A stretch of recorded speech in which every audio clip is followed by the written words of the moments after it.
Bismillah. So here we go. Assalamu alaikum. Wa alaikum salam. Who are you? I think let's start with who are you first. We're going to break the norm and let men go first this time. It's about time we got our rightful place in society. Anyway. So I'm Zaid Ismail, life coach, author, mental health activist, single father, traumatized dad, and very, very passionate about wanting to change the way it is that we see ourselves through the lens of mental health. And I think we don't do justice to the topic of mental health when it comes to the Muslim experience of life in general. So that's me in a nutshell, looking to make my mark, or at least be beneficial in that space. Yeah, so tell me a bit about the Zaid before we knew you. The Zaid before, that's an interesting one. Very restless, very curious, spent 25 years in the corporate space, but always focused on mentoring and coaching people, even though my roles were focused on technical IT stuff, that sort of thing, strategy, consulting, management consulting, and all those sorts of things. Yeah. But through all of those different structures that I've worked with, got some very interesting insights into the human condition, into what drives human behavior and how people respond to different power structures. And as a result of that, I slowly realized that the answers that I was looking for to understand human behavior, I wasn't finding it in mainstream approaches to mental health and psychology. So, like they say, if you don't find the book that you want to read, write the book yourself. That's what I did. So I wrote my own books about it. So, and now you can tell us about who you are. Okay, so yeah, I'm Amina. I also was a corporate baby for 20 years. You mean a corporate slave? Yeah, yeah, you know what, hey, baby slave.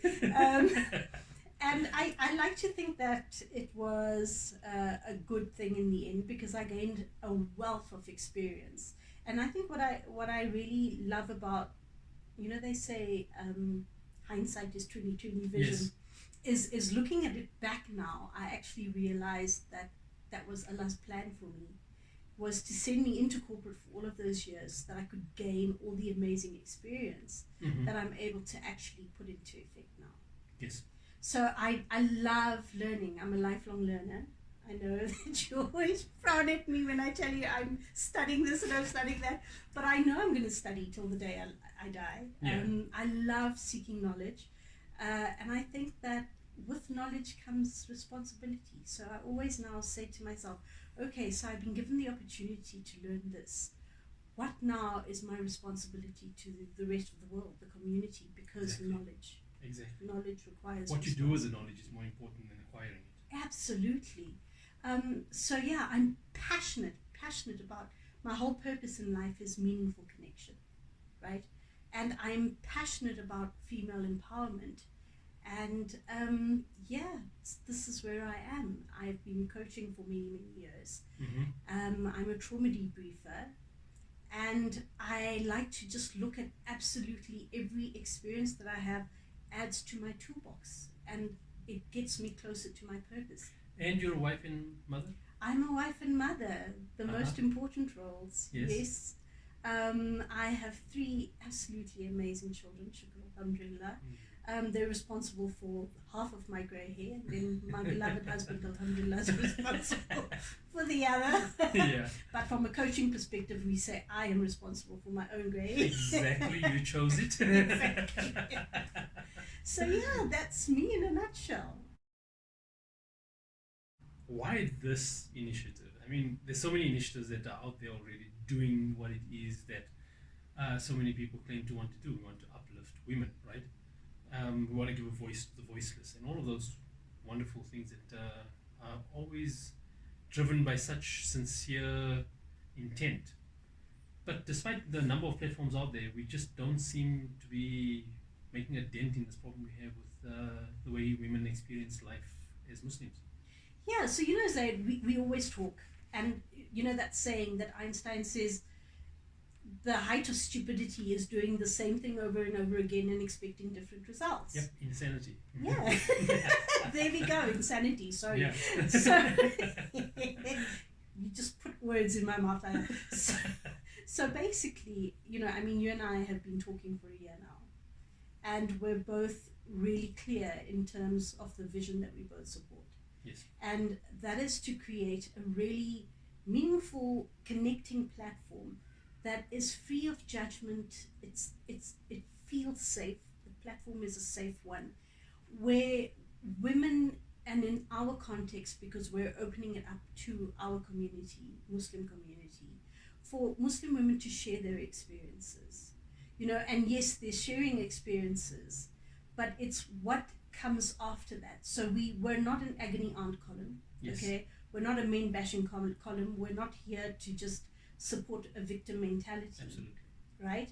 You and I, doing the work that we do, know the value of actually garnering those experiences and then taking it forward to find a meaningful solution.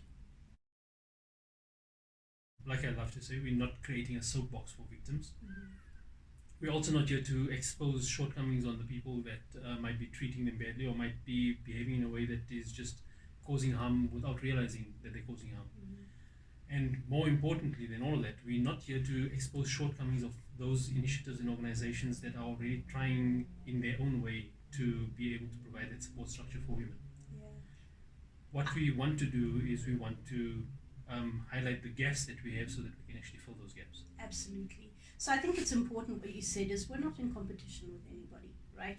The purpose of this platform, and people will say, okay, so if it's not a victim soapbox, you're not interested in our story. Please, we're very interested. We really want to know the stories, because that's where all of the trauma and the hurt begins to surface. And only when it surfaces can we then start understanding the patterns, identifying, you know, okay, so this person went through that person had that experience, that person had that experience. And then we actually look at the pattern and say, well, hello, here's something similar, you know. Exactly. And then we can have a meaningful discussion about it. And it's not only isolated to people who have had those experiences. You could have observed somebody having the experience. You could have been on the giving end of that experience. Yes. And often we don't realize we're on the giving end because we have good intent on our side about why it is that we do what we do. Precisely. Right? And I always like to highlight this specific point because there's two things that you said that's really critical. The one is we're aimed at creating understanding. We're not here to be prescriptive or instructive or directive about how it is that we want people to conduct themselves. Mm-hmm. We want people to be able to relate to us their real experiences of being a Muslim woman in the South African Muslim community. And it's the South African Muslim community, not the South African Indian Muslim community or Black Muslim community or colored Muslim community or Malay Muslim community, whatever other grouping we have out there. Because we are all Muslims, we have similar parameters, regardless of how we interpret those parameters. We have similar parameters within which we conduct ourselves. Absolutely. And it's that unique set of parameters that we try to live within that shapes a very different experience for a woman as a Muslim woman as opposed to just every average woman out there. And I think you and I can speak with a bit of authority on this because the amount of clients that we've had that have incidentally just been Muslim women, Yes. you know, we have spotted this and we have sat together to say, Ya Allah, you know, there's something happening here on a bigger scale. Yes. And, you know, one of the ways is, yes, we can coach each individual into infinity, but if we can try and do something at a community or societal level, then it can probably have a bigger and better impact. I think what's really, really important for everybody to know, especially with the two of us, is that we always want to maintain the humanness of every experience. Absolutely. We want to make sure that there's unconditional positive regard. So unconditional positive regard for me is, you know, no matter what you have experienced or going through, there will be no judgment. You are first a human on this platform. Yes. You are not the sum of your experiences. You are not the sum of what has happened to you. You are first and foremost a human who has genuine feelings, and what may feel trivial to others but feels really, really strong for you, you're validated by that. Exactly. And it's this sensitization almost. We want to sensitize people to understand that behind the right and the wrong, behind the compliance and non-compliance, or the good or the bad behavior, there is a human being that has a very real human need to be seen, to be heard, to be loved, to feel significant, to feel like they actually make a difference to the lives of the people around them. And it's when all of those needs come under threat without us realizing it that we might behave badly. Absolutely. And creating this understanding of that human experience behind it, rather than just telling people that this is halal, that's haram, and focusing on that side of things. We want to ensure that the issue of compassion and empathy re-enters our engagement as Muslims. You have absolutely nailed it on the head. You know, I refuse to believe, even with people who do bad things, who behave badly, right? Yes. I refuse to believe that people wake up in the morning and say, today I am going to be a bad human. Absolutely. I am going to demonstrate my worst behavior, right? Exactly. So I'm not defending the actions of people who behave Yes. badly. I'm saying with conversation, we can perhaps understand more about both sides, about what Muslim women experience, either good or bad, right? And why they experience that. Absolutely. We're not creating judgment, and we're not condoning or defending. What we want to do is create understanding, because if you don't understand what is actually happening, you are going to, and this is by and large why we've been failing at this, we're trying to solve the wrong problem. Absolutely. We're focusing on the problem of recognizing rights and responsibilities, and we're not focusing on the problem of the diminished, neglected human behind those roles. Yeah, you know, and I feel that in today's world, that is all about, you know, it's chasing goals, it's chasing achievement, it's chasing all of these things over and above the normal generalized pressure Yes. of society, of patriarchy. You know, it's just become so much more difficult, and the human just has a tendency to disappear in the myriad of all the issues that are going on in the world. Yes.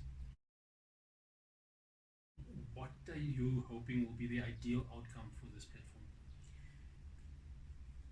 Zaid, inshallah, for me, the day that our community can come and say, I understand behaviors, the day a perpetrator, right, or let's even generalize, the day a man can come and say, I would like to behave differently, the day a woman can come and say, I would like to behave differently because I recognize that I've been enabling this, or a man says, I recognize that I have been the perpetrator of this, not really fully engagingly knowing so, Yes. but that I realize that my speech, my behavior, my actions have contributed towards something that hasn't quite been right for the society.